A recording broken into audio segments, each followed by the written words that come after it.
because that wasn't enough, was it? I'm going to go and snap Ogilvy in half as well. And then I'm going to go, what? Because he didn't get a straight red, did he? He got a second yellow.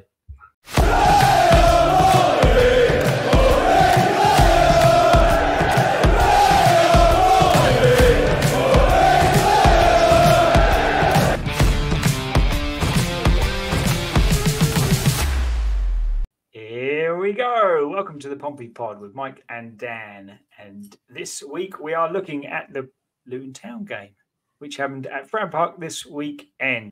Well, it's another point, Dan. It's another game where it could have been 3. It is. You know, part of me thinks, well, that's good because we're unbeaten, 2 games in, no defeats. When we would have thought Luton and Leeds, you would have thought, if you'd have said before the season, you're going to have 5 or 6 of your best players out for Luton and Leeds, and you're going to come out those games unbeaten, you'd probably be quite happy. But also, on the flip side, you could say we could have won both of them, couldn't we? Well, shall I tell you what I said after the game, which I think is quite odd, is that out of those 2 games, Leeds and Luton, you wouldn't be surprised after watching both games if Pompey had finished with 6 points, or if Pompey had finished with 2 points, or if Pompey had finished with 0 points. Very true. Very unusual that happens. But you have 2 games where you could quite easily have gone either way. Either way, yeah. Absolutely. Either way, yeah, absolutely. Yeah. So let's talk about. I'm going to talk to you about some little parts of the game. Firstly, I'm going to start with your favourite, Will Norris. Best game in a Pompey shirt, do you reckon? I thought the Man of the Match award was a bit strong. Did you? Okay. I saw when he got Man of the Match again. It was a bit like the Ogilvy one where he got Man of the Match against Millwall. There was. I don't think it was. There was a lot of sort of okay, but that's because the reaction you mean the reaction to it, was sort of because if you think about it, it was sort of 78 minutes ago when he made all his saves. So people were and then I watched the replays or the highlights, and I think he made 3 saves in the space of sort of 5 or 10 minutes, didn't he? And I think the first one was point blank from a yard away from him, so you expect him to save it. The second one was a good one when he was 1-on-1, got down and saved it. And the second one was a really good fingertip from a good header. But I suppose not much else happened, did it? So who else are you going to give Man of the Match to?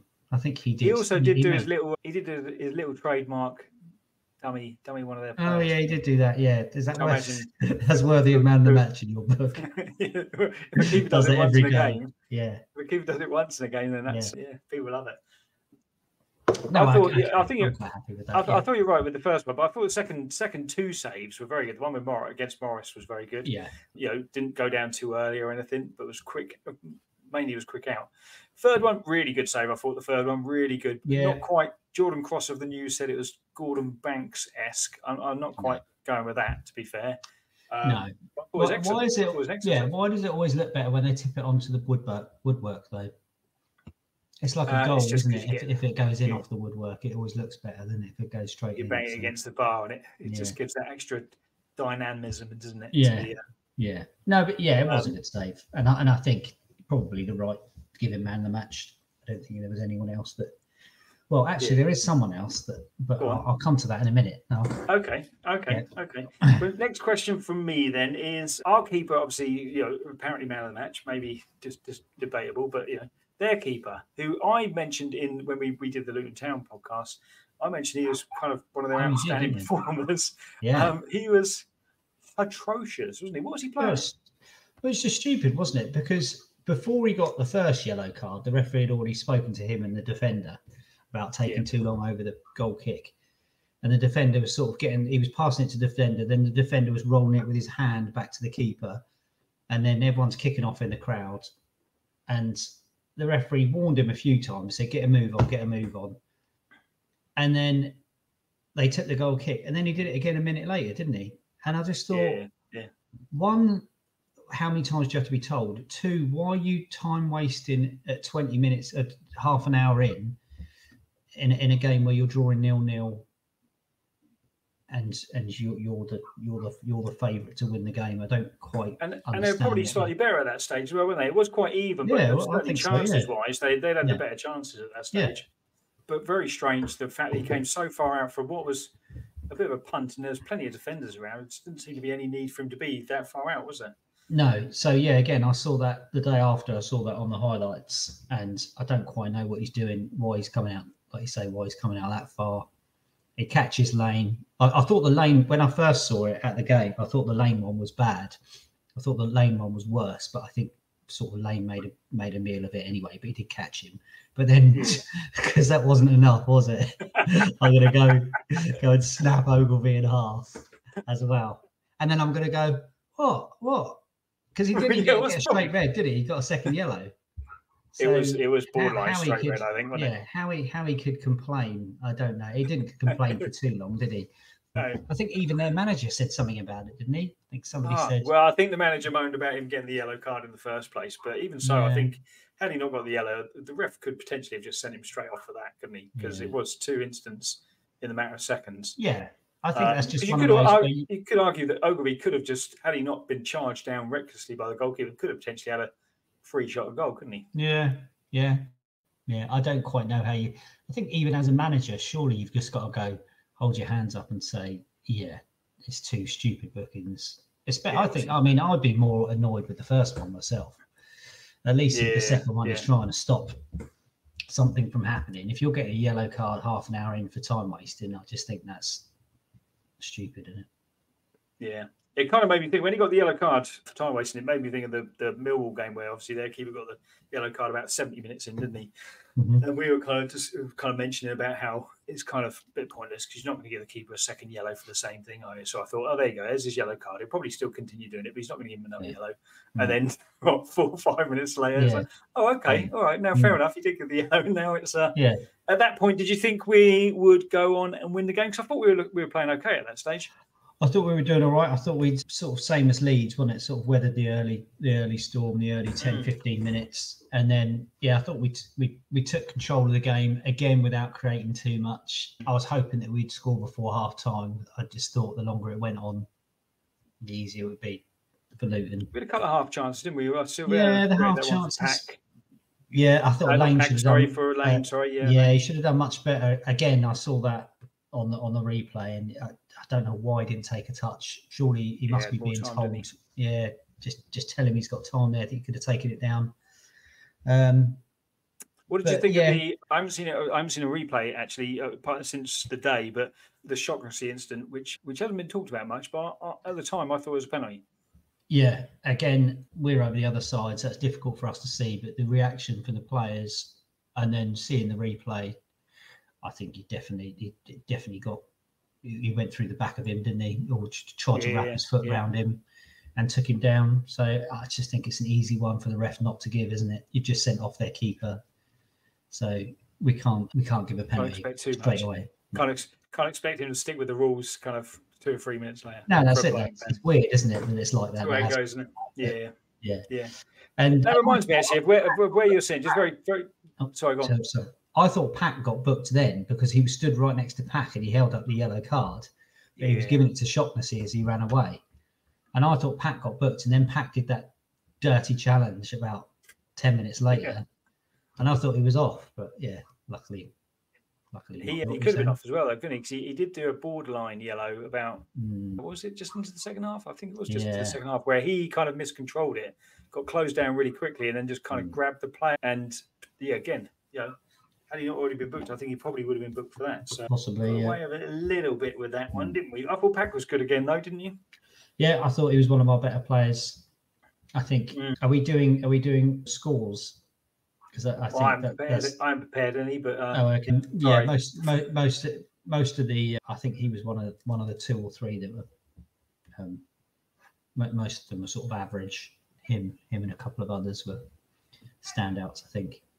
Just knocking that ball out to the wing, looking really good. Again, a lot of the play going through him. which I was quite pleased that happened, so the Luton man could say, "Oh, they said that on our podcast." Yes. Yeah. Yes. And he's kind of seems to be using that disguised pass a lot more than he has done previously, didn't he? Which is working really well. I think he's actually pulling it off quite nicely. He knocked, I can't remember if it was Silvera or Sadie, he knocked a nice little one through to him again, similar to the one he did with Sorensen, but a little bit further out, so it wasn't really a clear-cut chance. But yeah, I think he's settling quite well into the chat. Hopefully his injury isn't too bad. Apparently it was just a knock to the neck, so it should hopefully be okay. So I would be a bit worried if he wasn't in the middle of the park. But then again, I thought Stevenson did okay when he came on again. Yeah, I thought he was all right against Millwall in midweek as well. I thought he was one of the better players. But yeah, it remains to be seen, doesn't it? If you can do it for 90 minutes. Yeah. So we shall see. Absolutely. Let's just hope with Pack it's not another one of those, oh yeah, he's fine. And then 2 o'clock he's out 6 weeks. On Saturday. Yeah. Oh, where's Pack? Oh, he's not on the bench. Oh, good. Pack's when we said he was fine, we meant he's been thrown up all week because he's got a severe concussion. Yeah. He's alive. Yeah. How did you feel about Sadie at number 9?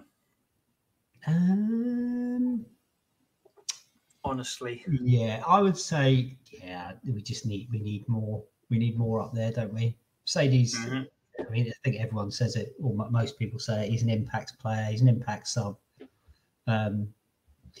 And if he does start, I wouldn't play him up top. I think I'd still play him just behind the striker. Yeah. He's better there. But, hard work. You're going to get 100% out of him, don't you? He's going to work hard. He's going to win balls in the air. He's going to hold the ball up. But I think there was a couple of times where he sort of won the ball, didn't he? And then he turned around and he was sort of looking to who was going to be getting onto his flick on. Yeah. He was the last man. So, yeah, I think he worked hard, but no, it's just, I don't think he's a striker, really, is he? He's not. No. And do you think, I think that was highlighted by the fact that when that ball did get played in by Silvera, when he kind of stepped over it for Lang, it's kind of like, well, any normal number 9 would have taken that shot, wouldn't they? Yeah. Anyone else? Bishop, Yengi, both would have taken the shot, even if they get a call from behind them. They're not stepping over that, are they? No, that's it. No. I thought he did all right. I thought particularly first half, I thought he did quite well. I think he was pretty absent. Second half, unfortunately, and the Sorensen change should have come earlier in my opinion. Okay, Silvera. Let's talk about Silvera. Right. Now, what do you think my opinion about Silvera will Well, I want you to tell me. I think I know, but I want you to tell me. I think you're completely wrong because I like him. And I pointed him out when we did the Luton podcast midweek. Yes, yes, you did. And you laughed, but I thought he was against Millwall. I mean, he didn't play very well against Leeds. Millwall midweek, he looked sort of lively. And I thought he was all right on Saturday. There were people moaning at him, but I just thought his end product was poor. His crossing was poor. But at least he tries to take on. He was taking on the player. The player he was playing against was that Raw Williams, the Arsenal boy, and I thought he did really well against him. He was getting himself out wide. He was getting some good balls from Pack, but it was just those crosses. And I just think on another day that they could find the head of someone. They could find the head of Yengi or Sadie Sorensen. And I just thought he was unlucky with his final ball. So I liked him. I thought it was good to see a player that can actually take people on. That's actually got a bit of pace. It's got a bit of skill. I mean, because we've had players like White and Scully and all these players that don't do anything out there. I think Lane is lacking at this level. I thought Silvera was one of our better players just without the end product. Okay. So does that surprise you? Do you think a little bit? What are you doing? I thought you would say, where's his left foot? Guess what he's going to do? He's going to cut inside. Yeah. Yes, he is. Oh, yeah, there he is. Oh, no. Or when he goes round outside, just going to roll into goal kick. Do you think a lot of people are saying, okay, give him time. Can I just say, he never gives up, does he? Because you could see a lot of players' heads going down. If by the time they've done that fifth, they've rolled it out of play or they've done a cross. You might see, and the Pompey fans getting on their back. He didn't stop calling for the ball. He didn't stop wanting the ball. Fair play. Looking for it. So I just think, fair play to him. There you go. Yeah. Positive Dan is in the house. If positive Dan is in the house, then it must be something good. A lot of people saying he similar to Kamara. Kamara was, and I was probably one of the people who was kind of on his back about this. His first few games was a little bit lackluster, a little bit languid, I think you described him as in his first few games. Yeah. Now you wouldn't say Silvera's that, because like you say, Silvera's looking for the ball, he's always going for it. And maybe it just needs that one thing to happen. And I think Kamara's first goal for us, if I remember rightly, wasn't that one where it was kind of deflected into his pass? He's like 5 yards out and just had to roll it in. It was like a really bad misclearance. And maybe Silvera just needs something like that to go his way, and it will kind of lift him off. Yeah, I think there'll be a game at home where he'll sort of score a couple of goals, score a worldie, have a cracking game from start to finish, and it'll be take off. Okay, hope so. Yeah. I hope so. So he doesn't play against Middlesbrough, obviously, his parent club. So who replaces him, do you think? Have we got any players back this week? Who is the same? Unlikely. Oh. Apart from Yengi. Yengi might be back, but still only it might be. Okay, well, it's going to be Lane one side, isn't it? Lane side. And then potentially put Lang out to the right, or maybe Richie starts.